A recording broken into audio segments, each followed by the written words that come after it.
தான் சாப்பிடல, அது கூட உரிமை இல்லையா அந்த வீட்டுல? அம்மா, என்ன வம்பு சண்டைக்கு வரியா? எதுவா இருந்தாலும் என்கிட்ட நேரடியா கேளு. எனக்கு என்னடா பயம்? நான் நேரடியாவே கேக்குறேன். எப்படிப்பட்ட புள்ள அவன்? நம்ம குடும்பத்துக்கு பெரிய புண்ணியத்தை பண்ணியிருக்கான். ஆபத்துல இருந்து காப்பாத்தி கரை சேர்த்த பையன் அவன். அப்படிப்பட்ட பையனை அழைச்சிட்டு வந்து விருந்து வச்சு அவமானப்படுத்தி அனுப்பியிருக்கியே, அதான்டா என் மனசுக்கு பிடிக்கல. என்னத்த அவமானப்படுத்தினாங்க? நடைமுறை எதுவோ அதைத்தான் சொல்லி அனுப்புனேன். இந்த கதையெல்லாம் வேற யார்கிட்டயாவது போய் சொல்லு. நீ என்ன நினைப்ப, யார்கிட்ட எப்படி பேசுவ, எப்படி நடந்துக்குவ, எல்லாம் எனக்கு தெரியும். நீயே ஊருக்கு பாட சொல்ற வாத்தியாரு, உனக்கு ஒருத்த புத்தி சொன்னா பொறுக்குமா? இந்த வீட்டு வாசல்ல வச்சு உன்னை கிழின்னு கிழிச்சிட்டு போனா அந்த தம்பி, அது உனக்கு பொறுக்கல. அந்த வஞ்சத்தை மனசுல வச்சுக்கிட்டு தானே இன்னைக்கு கூப்பிட்டு வச்சு அவமானப்படுத்தி இருக்க. ஏமா அவமானம் சொல்றியே, அப்படி என்னத்த நான் பண்ணிட்டேன்? ஆரம்பமே அபசகுணமா தானடா ஆரம்பிச்ச. வீட்டுக்கு விருந்துக்கு கூப்பிட்டா கூட உட்காந்து சாப்பிடறதானே மரியாதை. எதிரில உட்காராம விலகி போனியே, அப்பவே நினைச்சேன் நீ என்னமோ பண்ண போறேன்னு. நினைச்ச மாதிரி அவமானப்படுத்தி அனுப்பிச்சிட்டேல்ல. டேய் வாத்தி, இதுவா நன்றி காட்டுற லட்சணம்? இதுவா நீ படிச்ச படிப்புக்கு அடையாளம்? அம்மா, நீ ஏன் ஏதாவது புரிஞ்சுக்கிட்டு சும்மா குதிக்குதுன்னு குதிக்காத. அப்படி நான் என்ன தப்பா பேசிட்டேன்? அவங்கள கூப்பிட்டு விருந்து வைப்போன்னு நீயும் வாசுகியும் சொன்னீங்க. நான் சரின்னு தானே சொன்னேன். மரியாதையா வீட்டுல வச்சு சோறு போட்டு தானே அனுப்புனேன். அதுக்காக நன்றிக்கு ஒரு அளவு இல்லையா? ஒன்ன கேட்டா உடனே கையை பிடிச்சி கூடவே கூப்பிட்டு போன்னு அனுப்பணுமா? அத்தை, அந்த தம்பி இவர் ஏதாவது மரியாதை குறைவா பேசினாரா? நல்லபடியா நடத்தி சமமா உட்கார வச்சு பேசத்தானே அனுப்புனாரு. அதுல என்ன அவமானத்தை கண்டீங்க அத்தை? அம்மா, உனக்கு வயசாச்சே தவிர கொஞ்சம் கூட பொறுப்பே இல்லம்மா. நான் பொண்ணை பெத்தவன். ஆமா, அவன் தான் என் கௌரவத்தை காப்பாத்தனா, நான் இல்லைங்களே. அதுக்காக அவன் பொண்ணை கேட்கிறப்போ நாளோட விசாரிக்க வேண்டாமா? அவங்க யாரு, என்ன குடும்பம், எப்படி எல்லாம் தெரிஞ்சுக்க வேண்டாமா? பொண்ணை கேட்ட உடனே அப்படியே கண்ணை மூடிட்டு கூட்டு போன்னு சொல்லிடுவாங்களா? அப்படி நான் என்னத்த கேட்டேன்? பெத்தவங்கள கூட்டுவாங்கன்னு சொன்னேன், அது தப்பா? அம்மா, இந்த மாதிரிலாம் பண்ணிட்டு இருக்காத, எரிச்சலா வருது. நான் சொல்றது அநியாயம்னு யாரையாவது சொல்ல பாப்போம். பெத்தவங்களை கூட்டு வந்து பொண்ணுகள்னு சொல்றது எந்த ஒரு அநியாயம்? டேய், நீ பேசுறது என்னமோ நியாயஸ்த மாதிரி தான் பேசுற. ஆனா அதுக்குள்ள இருக்கிற அர்த்தம் எனக்கு தெரியாதுன்னு நினைக்காத. எல்லாம் தெரிஞ்சுதான் கோவப்படுறேன். என்ன அர்த்தம்? பொல்லாத அர்த்தம். அவங்க குடும்ப விவரம் ஏதாவது சரியா இருக்கா? அண்ணன் இருக்க தம்பிக்கு கல்யாணம் ஏற்பாடு பண்றாங்க அப்படின்னா இவனுக்கு ஏதோ பிரச்சனை இருக்குன்னு தானே அர்த்தம்? ஐயோ அப்பா, இல்லப்பா, அவருக்கு எந்த பிரச்சனையும் இல்ல. ரொம்ப நல்லவரு. அவங்க குடும்பத்துல நடந்து எல்லாமே எனக்கு தெரியும். அவர் தம்பி கார்த்தி. வாய் மூடு. உங்ககிட்ட யாரும் விளக்கம் கேட்கல. ஊருக்கு அழைச்சவன் பிள்ளையார்கோள் ஆண்டி. இவளை போட்டு அதட்டு உருட்டு. உன்னை பொறுத்த வரைக்கும் அந்த பையன் மேல ஒரு வெறுப்பு வந்துருச்சு. உனக்கே அட்வைஸ் பண்ணிட்டானேன்னு எரிச்சல். அந்த கடுப்புல தானே இப்படி எல்லாம் நடந்துக்கிற நீ. அத்தை, போதும். நீங்க பேசுறது ரொம்ப தப்பா இருக்கு. ஒரு தகப்பனா என்ன செய்யணுமோ அதை தான் அவர் செஞ்சிருக்காரு. எந்த அப்பாவாவது நீ ஆசைப்பட்டதெல்லாம் சரிப்பா, நாளைக்கே உன் வீட்டுக்கு வந்து என் பொண்ணை கட்டிக்கிறியான்னு கேட்பாங்களா? அப்படி கேட்டா அவங்க குடும்பம் முதல்ல நம்மள என்ன நினைப்பாங்க? முதல்ல யார் தேடி வரணும்? பொண்ணு கேட்டு வரணுமா, இல்ல மாப்பிள்ளை தேடி நாம அங்க போணுமா? ஆமாண்டிமா, புருஷனுக்கு புத்தி சொல்லாம அவனுக்கு நல்லா ஒத்து உதற வந்துட்டா சப்போர்ட்டுக்கு. அத்தை, இது உங்களுக்கே தப்பா தெரியல? வீட்டுல பெரியவன் இருக்கும்போது சின்னவனுக்கு கல்யாணம் பண்றாங்கன்னா அதுல ஏதோ காரணம் இருக்குன்னு ஊர்ல யாரும் சந்தேகப்பட மாட்டாங்க? அவருக்கு மட்டும் இல்ல, எனக்கே அந்த சந்தேகம் இருக்கு. அத்தை, நான் சொல்றேன்னு தப்பா நினைக்காதீங்க. அவர்கிட்ட நீங்க பேசுனது எனக்கு சுத்தமா பிடிக்கல. இத பாருடி, நான் உன் புருஷன்கிட்ட பேசல, என் மகன்கிட்ட என் பேத்தியோட எதிர்காலத்தை பத்தி பேசிட்டு இருக்கேன். அத்தை, உங்களுக்கு அவ பேத்தி ஆகிறதுக்கு முன்னாடி எங்களுக்கு மகன். நாங்க அவளை பெத்தவங்க, அவளுக்கு எதிரி கிடையாது. வயித்துல சுமந்தவ நானு. என் பொண்ணோட எதிர்காலத்துல எனக்கு அக்கறை இருக்காதுன்னு நினைக்கிறீங்களா? அவ எதிர்காலம் பாழா போனோன்னு நாங்க ஆசைப்படுற மாதிரி தானே நீங்க பேசுறீங்க. என்ன பேச்சத்தை இது? தயவு செஞ்சு இப்படி எல்லாம் பேசாதீங்க. நான் ஏன் பேசாம இருக்கேன்? எதுக்கு எல்லாரையும் வருத்தப்பட வைக்கிற? சரசு, திரும்பவும் சொல்றேன், அந்த பையன் நல்லவன் சர்டிபிகேட் குடுக்கறல்ல, அப்படியே அவன் நல்லவனா இருந்தா அவங்க அம்மா அப்பாவை கூட்டு வரட்டுமே, வேணாம் நான் சொல்றோம். முறைப்படி வந்து வீடேறி பொண்ணு கேட்கட்டும், அப்புறம் பேசிக்கலாம். அதுக்கு முன்னாடி கண்டதையும் பேசி எங்களை சங்கடப்படுத்தாதீங்க. போய் படுப்போ. ஏய் உனக்கு என்ன தனியா சொல்லுமா? போ போய் தாப்பா போட்டு வா.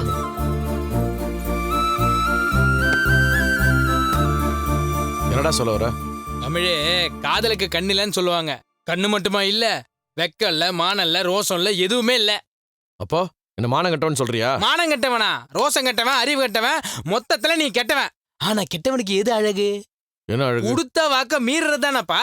இந்த அப்பாக்கள்னாலே 1000 கண்டிஷன் போட தானப்பா செய்வாங்க. இந்த அப்பாக்களை பொறுத்த வரைக்கும் அவங்க பெத்த பொண்ணு காஸ்ட்லி கார் மாதிரி பொத்தி பொத்தி வைப்பாங்க. என்னதான் அவங்களோட பாசத்துக்கு உரிமை ஜாஸ்தியா இருந்தாலும் லவ்வரோட உரிமை அதை விட ஜாஸ்தி. ரைட்டா ராங்கா? இல்லடா, அது ரைட்டா ராங்கா?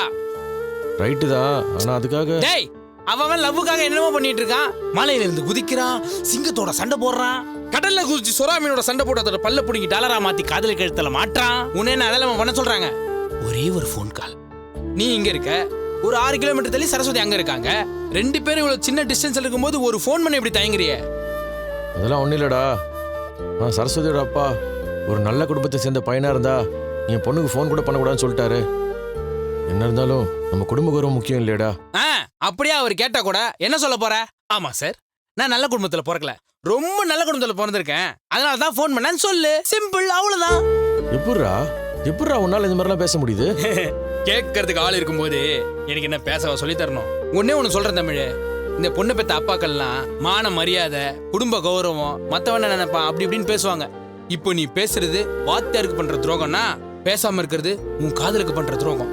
இப்ப சொல்லு, உனக்கு லவ் முக்கியமா இல்ல அவர் சொன்ன ஒகே வார்த்தை முக்கியமா? லவ் தான்டா. ஆனா ஒன்னும் சொல்லாத. சரஸ்வதி பாவண்டா, உங்ககிட்ட ஃபோன் கால் வரும்னு எதிர்பார்த்துட்டு இருக்கா. நல்ல பையனா நம்ம பேசின மாதிரி ஃபோன் பண்ணி கவலைப்படாத, அம்மா அப்பாவை கூட்டு வந்து நான் பேசுறேன், நம்ம கல்யாணம் நடக்கும் அப்படின்னு தைரியம் சொல்லு. காதல போய் கண்டிச்சேன் வாக்குறுதின்னு பேசிக்கிட்டு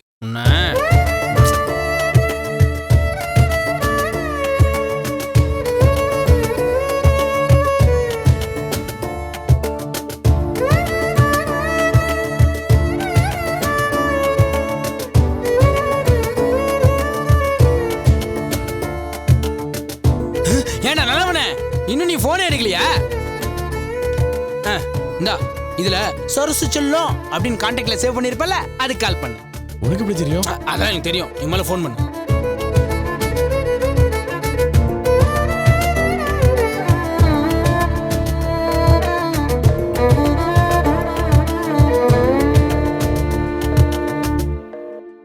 அப்பா வார்த்தையை மீறி இவருக்கு கால் பண்ணலான்னா லைன் எங்கேஜ்டா இருக்கே.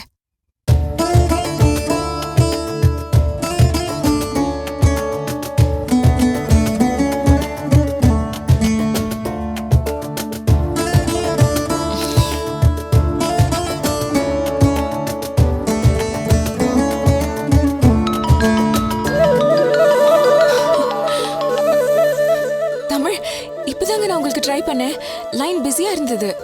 நானும் உனக்கு தான் ட்ரை பண்ணிட்டு இருந்தேன். ஒருவேளை அதனால தான் எங்கேஜ்டா இருக்கும்னு நினைக்கிறேன். தேங்க்ஸ் தமிழ். எங்க ஃபோன் பண்ணாமலே இருந்துருவீங்களோன்னு நினைச்சேன். எனக்கு ஒரே பதட்டமா இருக்குங்க. தூங்க முடியல, ஒரு இடத்துல உட்கார முடியல. நம்ம கல்யாணம் நடக்குமா, உங்க வீட்டு நிலைமை எப்படி இருக்குன்னு எதுவுமே தெரியாம பைத்தியம் பிடிச்ச மாதிரி இருக்குங்க. அதே நிலைமை தான் இங்கேயும். உங்க அப்பாவுடைய வார்த்தையை மீறி எப்படி கால் பண்ண நானும் ரொம்ப நேரம் யோசிச்சுட்டே இருந்தேன். ஆனா அந்த நமச்சி பையன் தான் 1/2 மணி நேரம் பேசி என்னை பிரெயின் வாஷ் பண்ணி கன்வின்ஸ் பண்ணிட்டான். உங்க அப்பாவை ஏமாத்துறது தப்பு இல்ல, ஆனா அந்த காதலை ஏமாத்துறது தான் தப்புன்னு ஒரு வார்த்தை சொன்னான் பத்தியா. அதான் அதே தொம்போட ஃபோன் அடிச்சிட்டேன். பரவாயில்லைங்க, நமச்சி அண்ணா அப்பப்போ நல்லதும் பண்றாருல்ல. அவனால கெட்டதுன்னு ஒன்று பண்ணவே முடியாது சரஸ்வதி, அவ்வளோ நல்லவன். எனக்கா உங்ககிட்ட பேசணும்னு மனசு துடிக்குது. இன்னொரு பக்கம் பேசினா தப்பாச்சேன்னு ஒரு பதட்டம் வேற. நம்ம பேசுறது தப்பு இல்லைல்ல? தப்பே இல்லை சரஸ்வதி, சில சமயங்கள்ல வார்த்தையை மீறது கூட தப்பே இல்லைன்னு நான் நம்புறேன். தமிழ், எங்க அப்பா இப்படி ஒரு செக் வச்சிட்டாரு. அங்க அத்தைக்கு படிச்ச பொண்ணுதான் வேணும். எப்படிங்க என்ன பத்தி அத்தை கிட்ட பேச முடியும்? கார்த்திக் கல்யாண ஏற்பாடு வேற நடந்துட்டு இருக்கு. இந்த நிலைமையில நம்ம கல்யாணம் நடக்குமா நடக்காதா? கார்த்திக் கல்யாணத்துல வராத டென்ஷனா?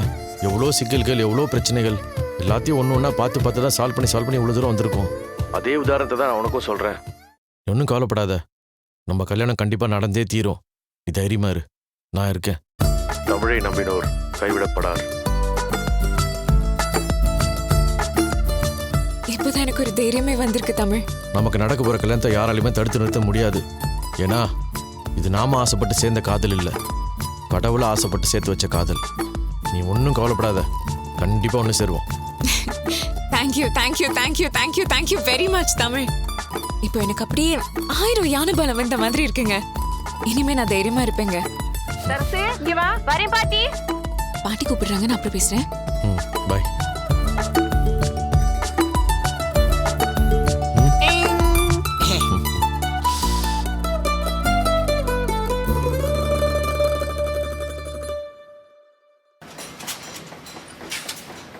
மேடம் மேடம் மேடம் மேடம் யார் நீங்க? நான் கார்த்தியை பார்க்கணும். செக்யூரிட்டி யோ சார் மேல பிஸியா யோ இருக்காரு. என்னையா பண்ற? கார்த்திக் சாரை யோ பார்க்கணுமா? இவங்க கார்த்திக் சாரை கல்யாணம் பண்ணிக்க போறவங்க. ஓ சாரி மேடம். நீ போ, நான் பாத்துக்கிறேன். போ போ. நீங்க போங்க.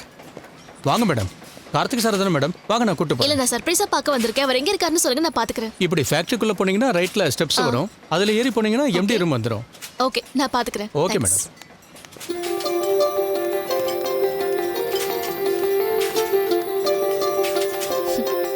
வணக்கம்மா. வணக்கம்.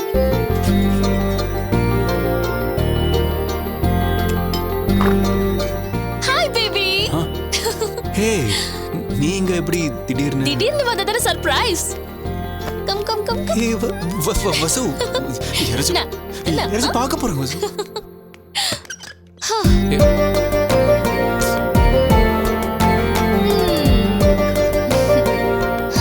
ரொம்ப போர் அடிச்சது பேபி.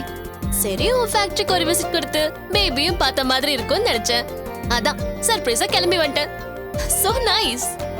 ஆபீஸும் நல்லா இருக்கு, நீட்டா இருக்கு. எல்லாமே சூப்பரா இருக்கு. Everything is perfect.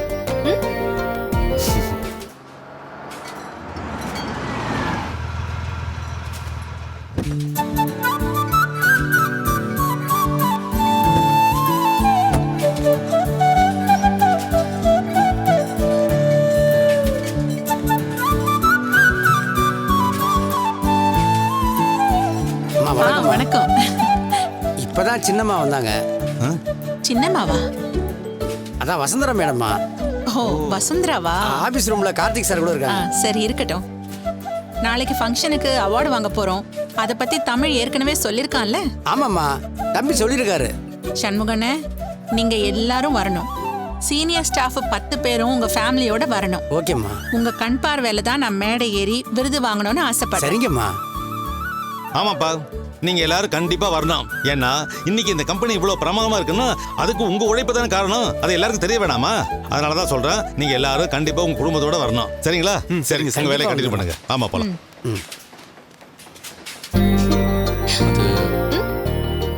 என்ன முழிச்சிட்டு இருக்க? என்ன பேபி, சர்ப்ரைஸ்ல இருந்து நீ ரிலீவ் ஆகலையா? உட்காரு.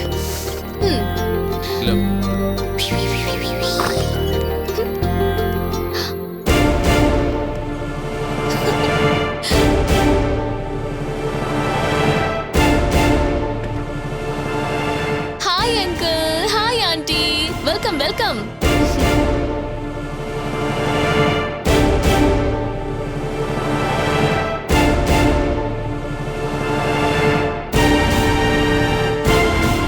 நானும் சர்ப்ரைஸா வந்த மாதிரி நீங்களும் சர்ப்ரைஸா வந்திருக்கீங்களா? என்ன மடத்தனம் இது? யார் சொல்லிங்க உட்காத? ஏய் கார்த்திக், அப்பா, இன்னும் ஏன் இங்க உட்காந்துருக்க? எது?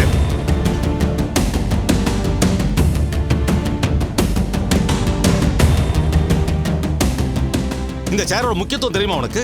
இதுல யார் உட்காரணும், எப்ப உட்காரணும்னு ஒரு முறை இருக்குமா? நீ பாட்டுக்கு வந்து வராதமா சேர்மன் சேர்ல போய் உட்காந்துட்டு இருக்க? ஏண்டா இதெல்லாம் சொல்ல மாட்டியா நீ? இல்லப்பா, சாரிப்பா, நான் கவனிக்கல, உட்காந்துட்டா.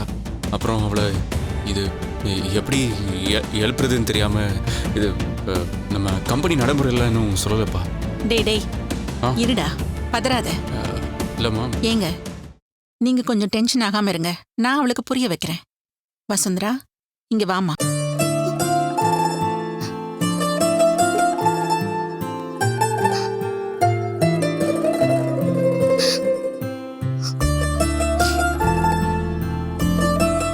இங்க பாருமா, இந்த சேருக்குன்னு ஒரு மரியாதை இருக்கு.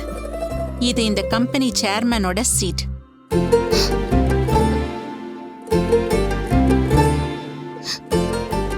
எனக்கு அது தெரியாது ஆண்டி. அதனால என்ன? இப்ப தெரிஞ்சிருச்சுல்ல? இந்த சேர்ல உட்கார்றதுக்கு ஒரு நடைமுறை இருக்கு. யாரும் இல்லாதப்பதான் கார்த்திகே இதுல உட்காருவான். ஒருவேளை தமிழ் இந்த ரூமுக்குள்ள வந்தா கார்த்திக் டக்குன்னு எந்திரிச்சு தமிழை உட்கார வச்சிருவான். தமிழ் இருக்கிறப்ப அவங்க அப்பா வந்தாருன்னா அவனும் எந்திரிச்சிருவான். ஆமாமா, இந்த கம்பெனியோட சேர்பர்சன் கோதை தான்.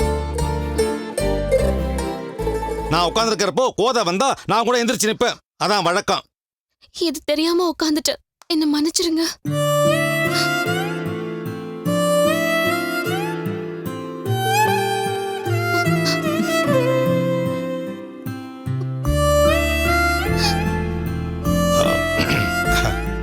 பரவாயில்லம்மா, அந்த சேர்ல திடீர்னு உன்னை பார்த்த உடனே நானும் கொஞ்சம் உணர்ச்சி வசப்பட்டு கோவப்பட்டேன்.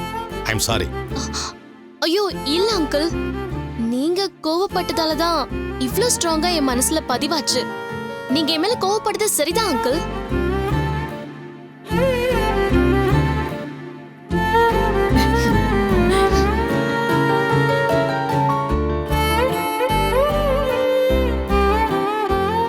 பாத்தீங்களா, கற்பூரம் மாதிரி புடிச்சுக்கிட்டா. தன்மையா எடுத்து சொன்னா பிள்ளைங்க புரிஞ்சுக்குவாங்கங்க.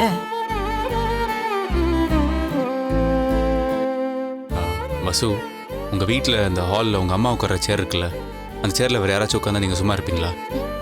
நோ நோ கார்த்தி, அம்மா இல்லாதப்ப கூட நாங்க யாரும் உட்கார மாட்டோம். அப்போ உங்க வீட்டில் மட்டும் ஒரு ரூல்ஸ் இல்லை. கார்த்தி, போதும் விடு, அவளுக்கு புரிஞ்சிருச்சு.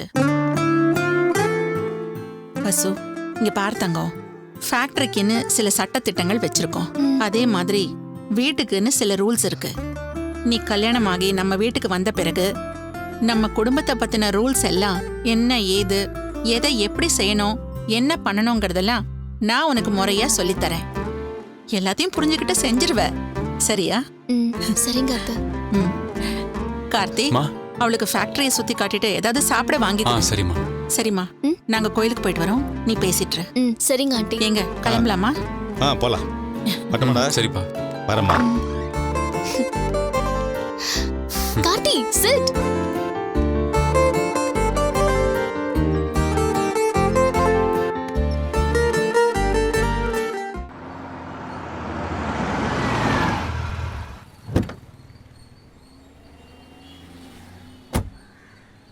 ஐயா ஐயா ஐயா, தர்மம் பண்ணுங்கய்யா. ஐயா ஐயா. ஏன்பா, ஆள் பார்க்க நல்லா தானே இருக்க, இப்படி பிச்சை எடுத்து தான் பிழைக்கணுமா? நீ பேசாம எங்க ஃபேக்டரிக்கு வரியா? நான் உனக்கு வேலைக்கு. உடனே உனக்கு கோபம் வந்துடுமே. பிச்சை போடுறத விட வேலை கொடுக்கறது நல்லதுங்கிறது என்னுடைய கொள்கை. ஒருத்தர் தன்மானத்தை விட்டு கையேந்திரான்னா அவன் நிலைமையை புரிஞ்சுக்கணுங்கிறது உன்னுடைய கொள்கை. புரியுது இல்ல, அப்புறம் என்ன? கொள்கையில லேசா இடிக்குதே. முடிஞ்சா பிச்சை போடு, இல்ல தேவையில்லாம அட்வைஸ் பண்ணாதங்கிறது உன்னுடைய பாலிசி. நீ கூட அடிக்கடி ஏதோ ஒன்று சொல்லுவியே, ஆண்டவன் ஒருத்தனை உங்ககிட்ட பிச்சை எடுக்க அனுப்புறான்னா உன்னோட இறக்க குணத்தை டெஸ்ட் பண்றதுக்காக அனுப்புறான்னு அர்த்தம். அதுல நீ பாஸ் ஆகுறியா இல்ல ஃபெயில் ஆகுறியா இல்ல டெஸ்டே அட்டன் பண்ணாம போறியா? அதான உன் கேள்வி. இப்ப என்ன பண்ண போறீங்க? போதைக்கு முன்னாடி தோக்க முடியுமா? ஜெயிச்சாகணுமே. ஜெயிக்கிறேன். என்ன தேடுறீங்க? ஒரு 50 ரூபா வச்சிருந்தேன், அது எங்கன்னு தேடுறேன். 100 ரூபா போட்டா கூட டெஸ்ட்ல பாஸ் பண்ணலாம். வாங்க தாயி, இந்தப்பா. வாங்க. நீங்க நல்லா இருக்கணுமா, மகராசியா இருக்கணுமா. போட்டதுதான் அவங்க, ஆனா பணம் என்னதுயா? நீங்களும் நல்லா இருக்கணும்யா. போதும் போதும், உள்ள போறதுக்கு முன்னாடியே புண்ணியத்தை சம்பாதிச்சாச்சு. அர்ச்சனை தட்டு வாங்கிட்டு வரேன், காசு கொடுங்க. இந்த ஒரு அர்ச்சனை தட்டு கொடு. இந்தாங்கம்மா. பூ 1 முழம் கொடு. 1 முழம் போதுமாம்மா? போதும். அம்மா அம்மா, தர்மம் போடுங்கம்மா. ஏன்பா, பாக்குறதுக்கு வாட்ட சட்டமா நல்லா தானே இருக்க, எங்களை மாதிரி சின்ன பொண்ணுங்க கிட்ட போய் பிச்சை எடுக்கிறியா? அவமானமா இல்ல? என்ன பேசுற நீ? ஒருத்தர் நம்ம கிட்ட பிச்சை எடுக்கிறாருன்னா அதுக்கு என்ன அர்த்தம்? வேலை கிடைச்சிருந்தா அவரே போயிருக்க மாட்டாரு? வேலை கிடைக்கல அதனால போல. தன்மானத்தை விட்டு நம்ம கிட்ட பிச்சை கேட்கிறவர்கிட்ட அப்படி பேசக்கூடாது. உனக்கு ஒண்ணு தெரியுமா? வாழ்க்கை பூரா இவன் நல்லவளா தான் இருக்காளா இல்ல மாறிட்டாளான்னு ஆண்டவன் செக் பண்ணிட்டே தான் இருப்பான். இந்த மாதிரி ஆட்களை நம்ம கிட்ட அனுப்புறதே ஆண்டவன் நமக்கு வைக்கிற டெஸ்ட், பரீட்சை. உனக்கு தான் பரீட்சைனாலே பிடிக்காது. ஆனா இந்த பரீட்சை எனக்கு ரொம்ப பிடிக்கும். இருந்தா உதவி பண்ணு, இல்லையா என்கிட்ட இல்லன்னு சொல்லிட்டு போ. அதை விட்டுட்டு இந்த நிலைமையில கூனி குறுகி இருக்கிற மனுஷன் கிட்ட அட்வைஸ் பண்றதெல்லாம் நம்ம சக மனுஷனை நாம அவமானப்படுத்துற மாதிரி. அம்மா உன்கிட்ட அட்வைஸ் கேட்டா நான் கிளவி ஆயிடுவேன். இப்ப என்ன பிச்சை தானே போடணும். ஒரு சில்லறை இருக்கான்னு பாக்குறேன். பிச்சைனா சில்லறை தான் போடணும்னு இல்ல, ரூபா நோட்டும் போடலாம். இந்தாங்க. நன்றிம்மா, நீங்க நல்லா இருக்கணும்மா.